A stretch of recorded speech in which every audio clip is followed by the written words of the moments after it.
K C. Venugopal ആലപ്പുഴയിൽ ജയിക്കാത്തത് കൊണ്ടാണ് രാജ്യസഭയിൽ സീറ്റ് നഷ്ടമാകുമെന്ന സാഹചര്യം ഉണ്ടാകില്ലെന്ന് CPM സംസ്ഥാന സെക്രട്ടറി M.V. ഗോവിന്ദൻ. കഴിഞ്ഞ തവണത്തെ കൊടുങ്കാറ്റിലും പിടിച്ചു നിന്ന മണ്ഡലമാണ് ആലപ്പുഴ.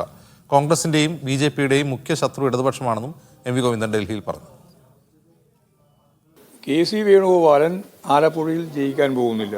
പിന്നെ അവിടെ അതിൻ്റെ അപ്പുറത്ത് ആലോചിക്കേണ്ട കാര്യമില്ല. ഞങ്ങളെ സംബന്ധിച്ചിടത്തോളം ജയിക്കില്ല എന്ന് മാത്രമല്ല, കഴിഞ്ഞ പ്രാവശ്യം ഒരു സീറ്റ് മാത്രമേ ഇടതുപക്ഷത്തിന് കിട്ടിയിട്ടുള്ളൂ. ആ കൊടുങ്കാറ്റിൽ പതറാതെ നിന്ന ഒരു മണ്ഡലമാണ് ആലപ്പുഴ മണ്ഡലം.